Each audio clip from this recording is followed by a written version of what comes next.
"I told you not to show your face here." The bride's scream split the wedding hall as she slapped the elderly woman so hard a glass tray crashed to the floor. The room froze, music dead, whispers choking. The old woman trembled, picking broken pieces with burning cheeks. But the bride didn't know. She'd just struck her groom's own mother, the woman who carried him from nothing to the empire he now ruled. Deep inside a quiet neighborhood where sunrise felt like prayer and nights hummed with lonely crickets, lived a woman whose back held more stories than bookshelves ever could. Her hands were rough, her steps slow, yet her heart, unshaken, fierce, everlasting, glowed brighter than gold. Her name was Mama Ruth. Life had stolen many things from her: youth, comfort, a husband, but it never took her hope. After her husband passed, the world expected her to collapse. But she rose taller than her grief. Every morning before the sky brushed open its eyelids, she left her small home. She sold vegetables in the early markets, her fingers numb under the harsh dawn wind. When others returned to sleep, she walked from shop to shop offering herbs, spices, anything that could earn a coin. When that too failed, she washed clothes, swept floors, braided hair, not because she loved hardship, because she loved her son, Daniel, the boy who held all her dreams in his tiny palms. She fed him more hope than food, and sometimes, when coins ran dry, she served him water and smiles, whispering, "One day, my son, you will eat with kings, so do not let today make you small." Daniel never forgot. He studied under flickering lamps, often borrowing books because Mama couldn't buy new ones. Sometimes he walked miles barefoot when they didn't have enough for transport. Kids mocked his torn shoes, his old backpack, his quiet ways, their laughter sharp like broken glass. Yet he never bent. Every test he aced, he ran home barefoot. Every victory belonged to her. When his school denied him entry over unpaid fees, Mama knelt outside the gate. She begged, eyes drowning, until the teacher reluctantly allowed him in. Humiliation burned her skin, but she stood tall because Daniel's future was worth 1,000 wounds. Years passed. Daniel grew. He studied harder, worked double shifts, learned things the world called impossible for a boy like him. Technology became his language. Code became his weapon. He built something small, an app meant to guide elderly patients home safely. He didn't create it to become rich. He created it because he feared losing his mother to a crowded street. But the world noticed. Investors hovered like hungry bees. News headlines exploded. The boy from nothing suddenly stood among the greatest thinkers of his generation. Years of cracked palms, sleepless nights, and whispered prayers finally bore fruit. Daniel became a billionaire before he reached 30. Yet the world seemed shocked when he chose. Not a palace, but his mother's tiny hand to hold first. He returned for her, not with cameras or glitter, just quiet tears and a trembling voice. "Mama, your son kept his promise." He brought her to a grand house where people bowed at his name, where marble glittered like moonlight. But even surrounded by luxury, Mama Ruth still woke before dawn. She cooked with the same rhythm, hummed the same old songs, and walked softly across polished floors like she was afraid to disturb blessings. While the world worshipped Daniel, he worshipped her. But joy does not come without shadows. One evening at a charity event, Daniel met Claire, beautiful, polished, charming, like someone carved to fit a magazine cover. Her smile caught his heart. Her voice turned rooms quiet. She admired his success, yet when her gaze fell on Mama Ruth, a small spark of disdain flickered. It was tiny, silent, hidden beneath perfume and pearls, but that spark would grow into a storm capable of breaking hearts and shattering a lifetime of sacrifice. The first time Claire visited Daniel's home, she treated every detail like an exhibit, not with wonder, but with quiet judgment. She ran her fingers along the old wooden frames that held Mama Ruth's memories. A faded wedding photo. A picture of Daniel as a boy, barefoot but smiling. A tiny certificate from his first science fair, wrinkled at the edges. "These are cute," she said, voice stiff. Daniel smiled proudly. But Mama Ruth noticed the way Claire's eyes lingered, as if trying to decide whether these memories were charming or embarrassing. Still, Mama welcomed her with warmth. She cooked the girls' favorite meal, even though she didn't know what it was. She tried recipes, spices, soups, one after another. Claire tasted each one with tight lips. "Thank you, but I don't really eat things like this." Daniel noticed the way his mother's hand stalled midair, but Mama only smiled. "I will learn." That night, Daniel apologized. Mama shook her head. "She is your choice. If she fills your heart, I can empty mine to make room." It was a beautiful blessing, but blessings cannot silence prejudice. Soon, wedding preparations began. Claire wanted a luxury event: castle halls, designer flowers, imported pearls. Daniel agreed. He wanted her happiness. But each time Mama Ruth offered help, Claire shut her out. "We already have people for that," she'd say. Or, "It's okay, I'll handle this part." Eventually, Mama stopped trying. One afternoon, Claire's parents invited Daniel and Mama Ruth for tea. Their estate was grand, walls tall enough to hold silence hostage. Portraits of pale ancestors glared down like judges. Claire's mother smiled politely at Mama. Too politely. The kind of smile that didn't reach her eyes. "So," she began, stirring her tea without tasting it, "Daniel tells us you raised him alone. Admirable. Truly. Must have been challenging." Mama nodded. "God gave me strength." Claire's father leaned forward, studying her like a report. "And what do you do now?" Mama adjusted her shawl. "I still work, sometimes at the market, sometimes cleaning homes." Claire interrupted before she finished. "Oh, but she doesn't have to anymore. Right, Daniel?"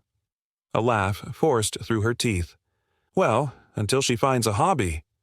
That sentence slipped in casually, but it cut, because Mama did not work for money alone. She worked because purpose kept her heart alive.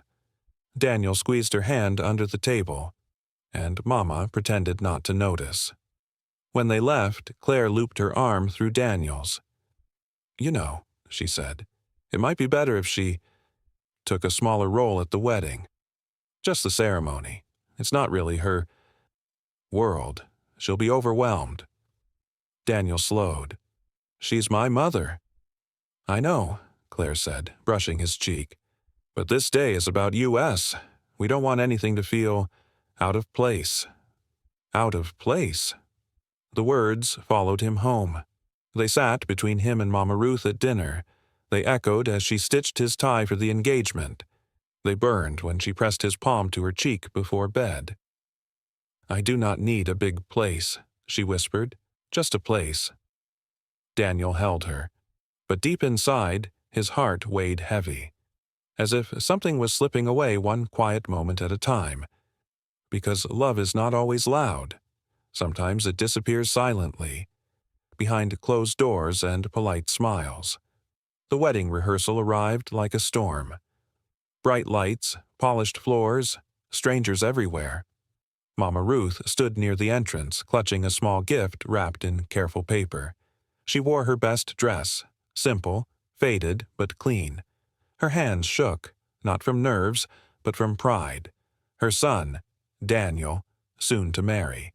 It felt like a prayer answered, but the moment she stepped inside, she felt it. Eyes, dozens of them, measuring her, whispering. She tried to ignore it, smiling softly as she looked for Daniel. Across the ballroom, Claire's bridesmaids laughed loudly, sipping champagne. Their conversation shifted the moment they noticed Mama Ruth. "Who's that?" "I think. His mother?" "You're kidding." Their eyes traveled from her worn dress to her old shoes. They snickered into their glasses. Mama lowered her gaze. She had faced worse. She had no shame in where she'd come from, but this time, the shame wasn't hers. Daniel arrived moments later, taking Mama by the hands. "You look beautiful," he whispered, and for a moment, she felt safe.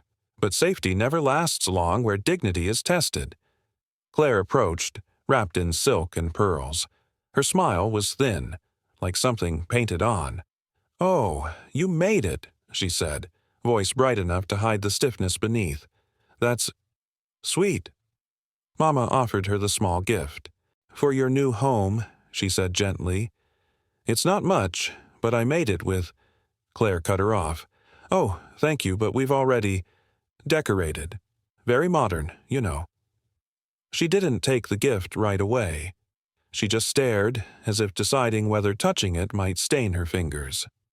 Daniel nudged her subtly. Claire finally accepted it, holding it like a burden. "Why don't you sit at the back?" she suggested. "We have family seating arranged already." Mama nodded, even though her place was at the front. Daniel's jaw clenched. He moved to speak, but Mama squeezed his hand. "I am okay," she said softly, "because mothers have a way of shrinking themselves to protect their children, even from the people they love." The rehearsal dragged on. Everyone celebrated, except the one who gave Daniel his life. At dinner, Claire's friends joked about honeymoon destinations. Daniel tried to include Mama, but each time she spoke, someone cut her off. Eventually, silence became her seatmate. Afterward, as the room emptied, Mama walked to the garden alone. The night air was kinder than the people inside. Daniel found her near a fountain, staring at the water. He sat beside her. "You don't have to pretend," he whispered. Mama kept her eyes forward. "I want you happy. That is all. You are part of my happiness." She closed her eyes. "Then choose carefully, my son, because a house built on love can stand through storms, but a house built on shame collapses under sunlight." Daniel felt something twist inside him, something ugly, gnawing. The next day, invitations arrived for the final gown and tuxedo fitting. Only 2 names appeared on the card, Daniel and Claire. No family, no mother, just them, like Mama never existed. Daniel confronted Claire that night. "She needs to be included." Claire sighed dramatically. "I just want the wedding to feel polished. You know how people talk." "She is people." Claire hesitated, then softened her voice, brushing his arm.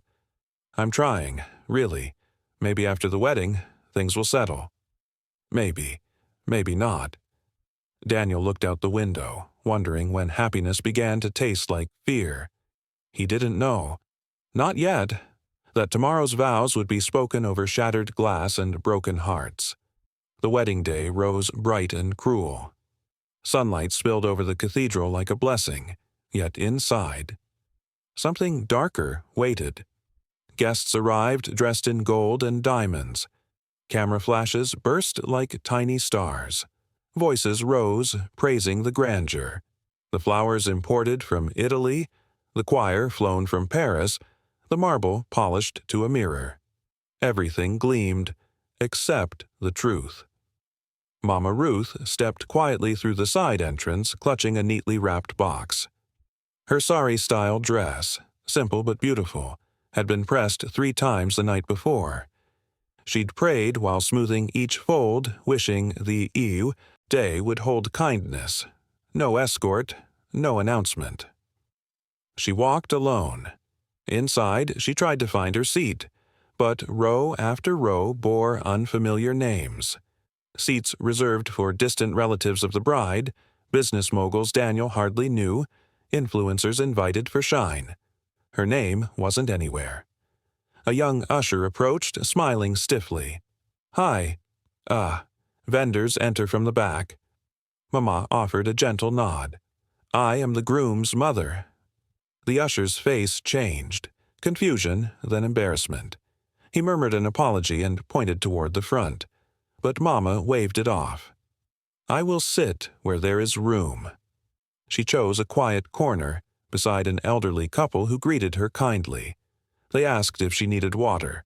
She smiled, grateful. As the choir began, Mama's fingers found her necklace, a simple wooden pendant Daniel had carved as a boy. She held it tight, whispering a blessing for her son. Then, the doors slammed. Claire swept in like royalty. Her gown glittered as if stitched from moonlight. Guests gasped, phones rose, whispers spread. She looked beautiful. She looked triumphant. But her eyes were sharp, searching. They found Mama. A flicker of annoyance. A tiny wrinkle of disgust quickly smoothed into a smile. She turned away. Moments later, Daniel arrived with his groomsmen. Tall, confident, but his eyes searched only one person. Mama. Their gazes met, and the entire cathedral fell away. He mouthed, "I love you." Mama's eyes softened. A quiet promise in return. The ceremony began. Vows were spoken. Rings exchanged. Applause thundered. Then, a ripple spread through the hall. Mama stood. She walked slowly toward the couple, gift in hand. Her steps trembled, but her smile was steady. "I have something for you," she said softly. "For your home. For your life together."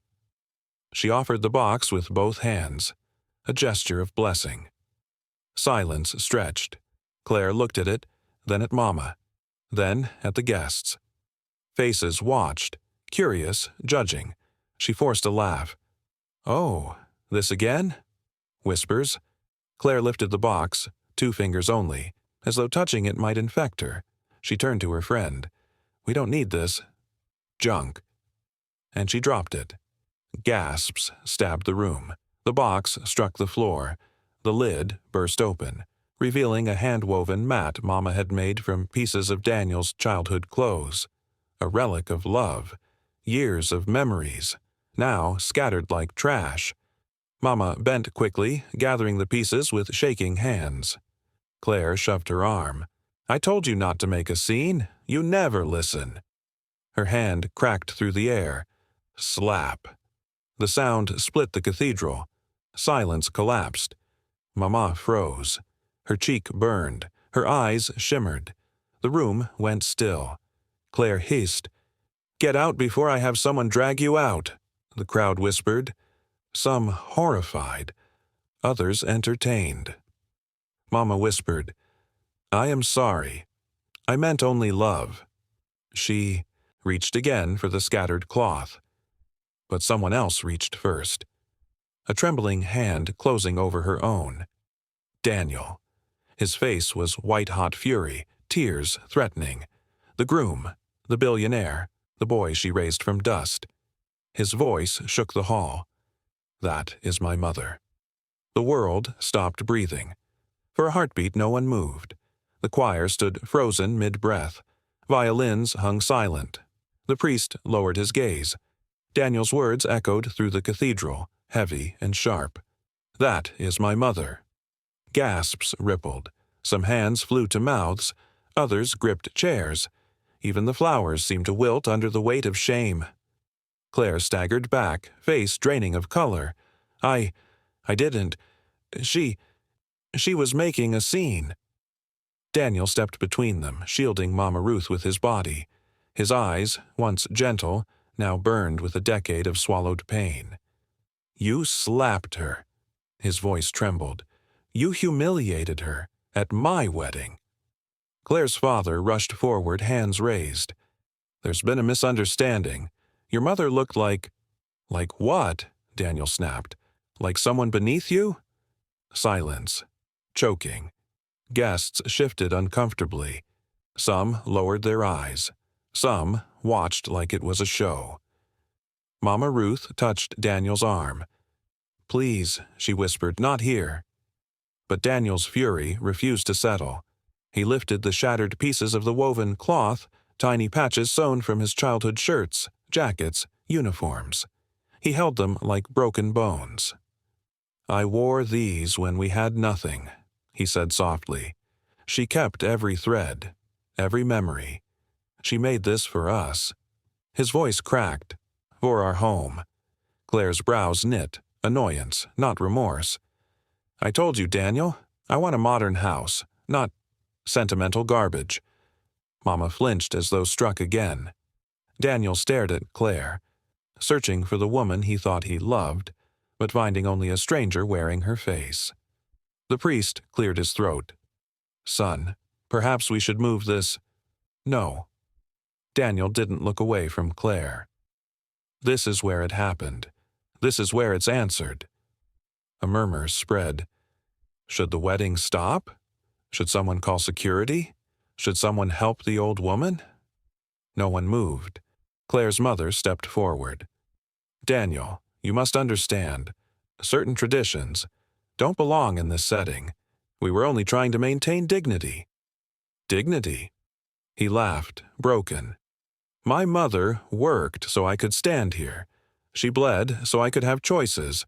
You call her dignity a stain?" Claire's friend whispered too loudly. "He's overreacting." Daniel heard. His heart twisted. He turned, kneeling beside Mama Ruth. He gathered the cloth pieces gently, placing them back into her trembling hands. "I'm sorry, Mama." She shook her head, eyes glassy. "You owe me nothing. You are my joy. I only wanted to bless your union." Daniel looked up at Claire. "Did you know she walked miles in the rain to deliver vegetables when I was sick? Did you know she waited outside my school for hours because we couldn't pay fees on time? Did you know she starved to feed me, so I could live long enough to stand here?" Claire said nothing. Her silence was louder than any answer. Daniel stood. "My mother is my honor. If she is not welcome here, I am not welcome here." Gasps again. Shock again. Claire lunged forward. "Daniel, you can't mean that. The guests, the press, what will they think?" He looked at his mother, not her. "They will think what they've always thought. People talk, but only I decide who I become." He took Mama Ruth's hand. "Come, we leave." Claire stumbled after him. "Daniel, stop." But he didn't look back. The groom walked out of his own wedding. Mother at his side, cloth scraps pressed to her heart, leaving diamonds, flowers, and whispers behind. As the doors closed, the priest whispered a prayer, not for the couple, but for the ones who walked away. Outside the cathedral, the world felt colder.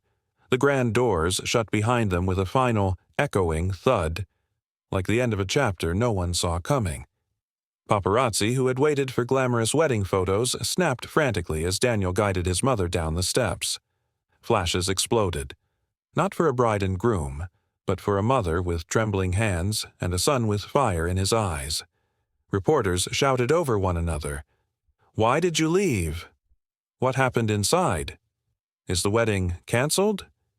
Daniel shielded Mama Ruth, leading her to a quiet corner behind a marble pillar. His hand shook as he brushed a tear from her cheek. "I'm so sorry," he whispered. "You should never have suffered this." Mama cupped his face, the same way she had when he was a child. "You gave me no shame. Today only showed truth." He swallowed hard. Truth. A word too small for so much pain. They slipped into the waiting car. The driver, longtime family friend, started the engine without question. Daniel sat beside his mother, unraveling the cloth piece by piece, his chest tight. Mama smoothed a torn corner and smiled sadly. "Still beautiful," she whispered. But Daniel saw the burn mark on her cheek. Rage rose again. He nearly ordered the driver to turn back. But Mama placed her hand over his. No more battles today. She sounded tired. Too tired. He nodded, defeated, staring out the window. City lights blurred into streaks, bright but hollow. Behind them, chaos erupted. Inside the cathedral, guests argued, choosing sides. Some disgusted with Claire, others whispering that Daniel had embarrassed her. Claire stood trembling where he'd left her, dress glowing, face empty. Her parents snapped at planners, shouting to control the narrative. "He'll come to his senses," her mother muttered. "He always does." But Claire wasn't so sure. She'd seen his eyes, not angry, but done. Her stomach dropped. She thought she could bend him. She thought love meant he'd accept her terms. But she forgot something crucial. His mother wasn't a weakness. She was his spine. Back in the car, Daniel reached for Mama's hand. "Let's go home." But Mama shook her head. "No," she said softly. "You go. Your life is beginning. I will return later." Daniel blinked. "What? Mama, no. You're staying with me." She smiled, small, knowing. "My place is wherever my heart finds peace. Tonight, you must find yours first." He fell silent. He knew that tone, gentle but final. The car stopped at Mama's old neighborhood. The driver opened the door. Mama stepped out slowly. Daniel followed, ready to insist. But she pressed his chest lightly. "Listen to me," she whispered. "You walked away from gold for me. That is enough." Tears spilled freely down his cheeks. She wiped them, not with sorrow, but with pride. "You were born a king before the world knew your name," she said, "and no crown forged by man can take that from you."